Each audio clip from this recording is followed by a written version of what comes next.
Herkese merhaba, ben Zeynep. Hobi Sever YouTube kanalıma hoş geldiniz.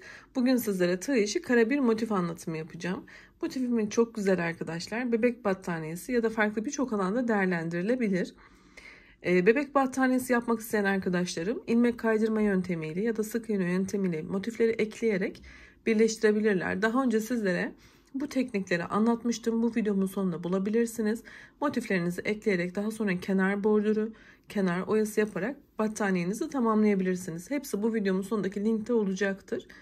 Ben kullanmış olduğum ipleri de göstererek hemen videoma geçmek istiyorum. Anti peeling özelliğine sahip bir bebek yünü kullandım. Tığ numarası olarak ise 2,5 milim bir tığ kullandım. Şimdi dilerseniz hemen kolay modelimizin anlatımına geçelim. Evet, bismillah diyelim ve başlayalım.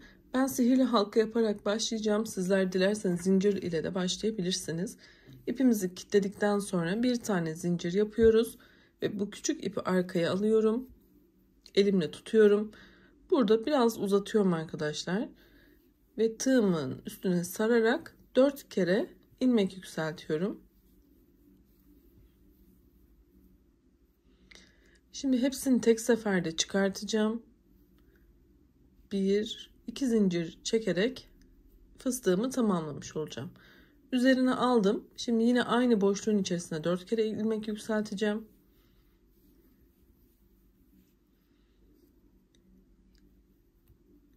Yine hepsini tek seferde çıkartıyorum. 1-2 zincir yaparak burada fıstığımızı kapatıyoruz. Aynı şekilde devam edelim.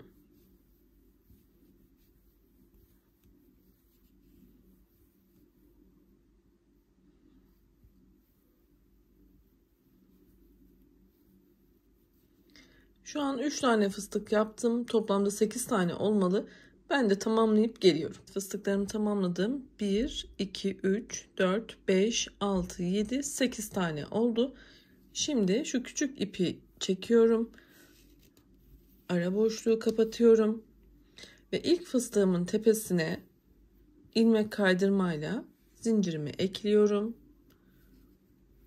Bir tane zincir yaparak ipimi kesiyorum.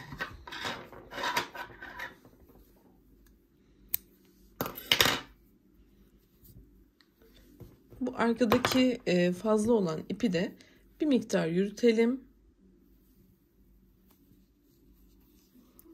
Yine bir tane düğüm yapıyorum.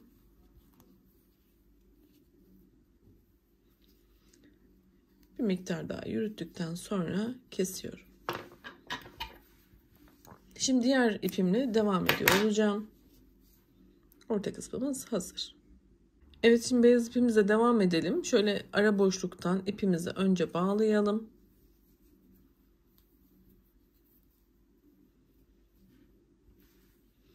Yine bir zincir yaparak ipimi kapatıyor olacağım. Ve burada ipimi uzattıktan sonra buraya 4 kere sardım. Fıstığımı yapıyorum. Hepsini tek seferde çıkarttım. Yine 2 tane zincirimi yaparak birincide fıstığımı kapatıyorum. İkincisinde ara boşluk zincirimiz. Tekrar 4 kere sardığım bir fıstık yapıyorum aynı yere. Kapattım, bir zincir. Şimdi arkadaşlar bir sonraki boşluğa geçiyoruz ve burada 3 tane ikili trabzan yapıyoruz.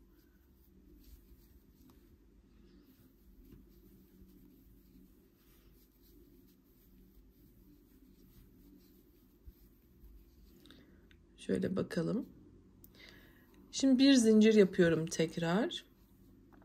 Ve bir sonraki boşluğa yine 2 tane fıstık yapıyorum. Arada bir zincir olan köşe oluşturuyorum.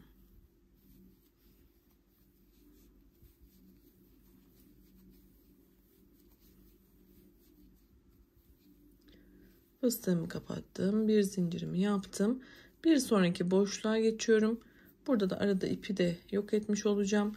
Tekrar 3 tane ikili trabzanımı yapıyorum. Şu şekilde. Ve bunu sürekli devam edeceğiz. Bir zincir köşe oluşturacağız. Aralarda üçlü trabzan yapıyor olacağız. Devam edelim.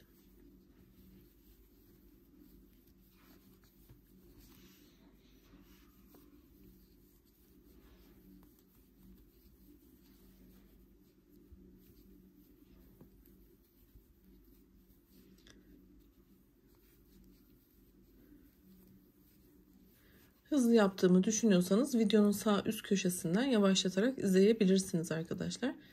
Aynı sayılarla ve aynı şekilde yaptığım için hızlı hızlı geçiyorum. Videomuz fazla uzamasın.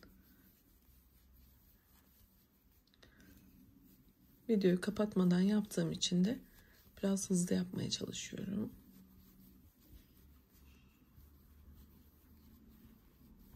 Evet, son boşluğuma geldim. Burada da 3 tane ikili trabzanla bitireceğim.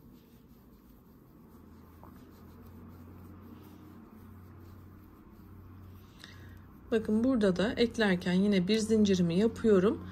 İlk fıstığımın tepesindeki şuradaki ilmekten ilmek kaydırarak sıramı tamamlıyorum.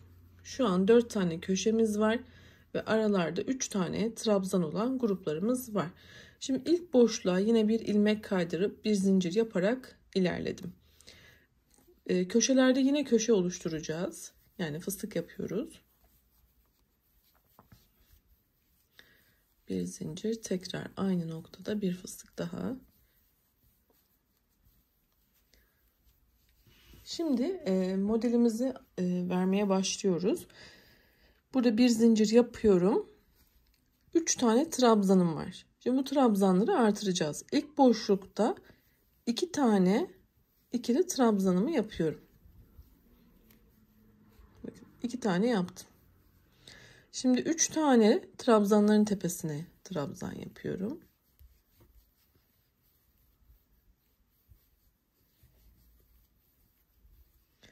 Ve son boşlukta da 2 tane ikili trabzan yapıyorum. Şöyle sayalım. 1, 2, 3, 4, 5, 6, 7 tane ikili trabzanımız oldu. Bu şekilde artmaya devam edecek. Şimdi bir zincir yapıyorum. Yine köşemi yapıyorum.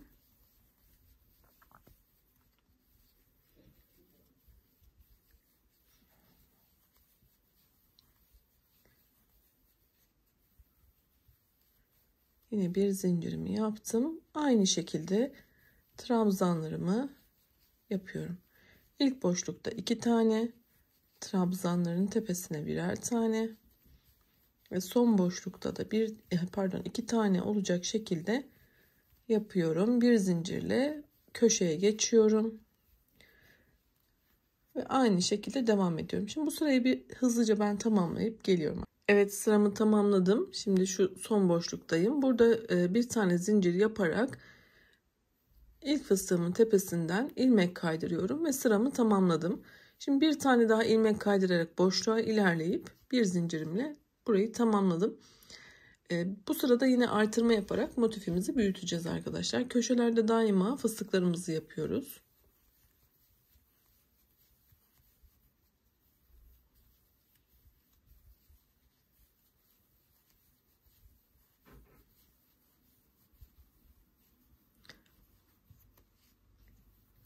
Bir zincir yapıyorum. Şimdi buradaki trabzanlarımı artıracağım. Sağ ve sol boşlukta 2 tane fazladan trabzan yaparak sayımız artıyor.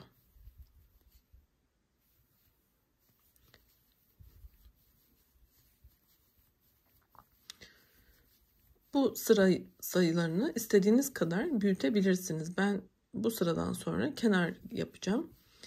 Ama sizler daha büyük devam etmek istiyorsanız aynı mantıkla sıralarınızı genişletebilirsiniz. Yine dediğim gibi motif ekleme videolarım da bu videonun sonunda olacaktır. Motiflerinizi ekleyerek de güzel bebek battaniyeleri yapabilirsiniz. Bakın sonda da artırmamı yaptım. Yine bir zincir yaptım. Boşluğa geldim.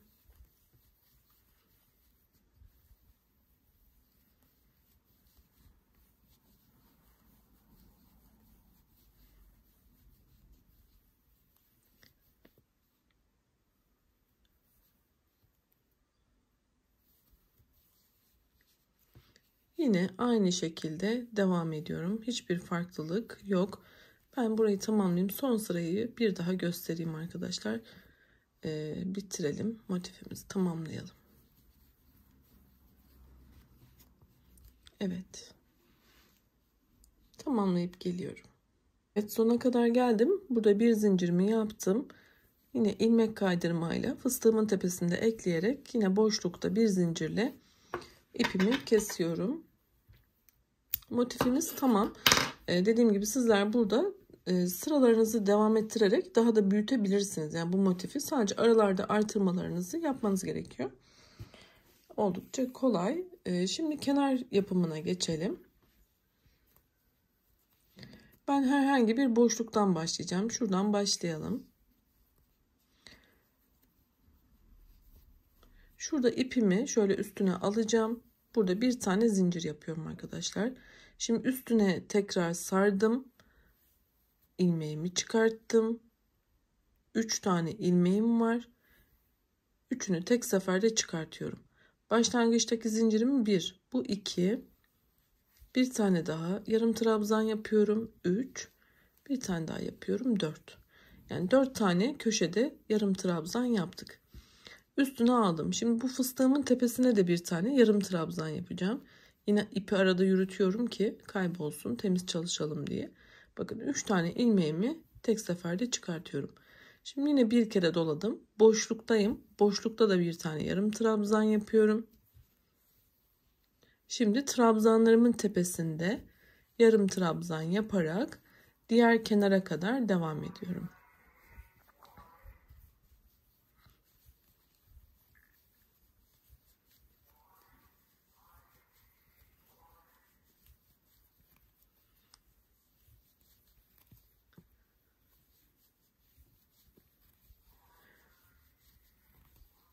Sadece yarım trabzan yapıyorum.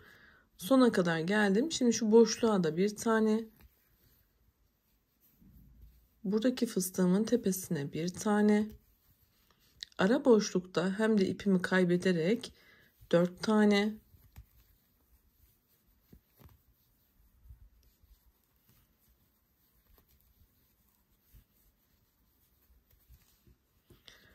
Buradaki fıstığımın tepesine yine bir tane. Boşlukta bir tane. Ve tüm trabzanların tepesinde bir tane yaparak diğer köşeye kadar ilerliyorum. Köşede zaten 4 tane yaparak dönüyoruz kastırma yapmaması için. Ben de tamamlayıp geliyorum. Bitirişi de göstereceğim. Evet, sona kadar geldim. Bu sonda da fıstığımın üstüne yine yarım trabzanımı yaptıktan sonra başlangıçtaki zincirimden şöyle ilmek kaydırıyorum. Bir tane zincir yaparak ipimi kesiyorum ve arkada gizleyeceğim. Motifimiz hazır arkadaşlar. Şu şekilde aralardan ipimizi temizleyelim. Sizler daha özenle gizlersiniz, bunu temizlersiniz arkadaşlar. Ben şimdi fikir olması için gösterdim. Evet, motifimiz hazırlandı. Oldukça kolay. Dediğim gibi birçok alanda değerlendirebilirsiniz. Benim gibi rengarenk yaparak da arta kalan iplerinizi de değerlendirebilirsiniz. Güzel renkli battaniyeler, örtüler yapabilirsiniz. Bu videomun sonundaki linki lütfen tıklayın. Diğer aşamalarını da oynatma listemden takip ederek sizler de tamamlayabilirsiniz. Sağlıkla kalın, hoşça kalın.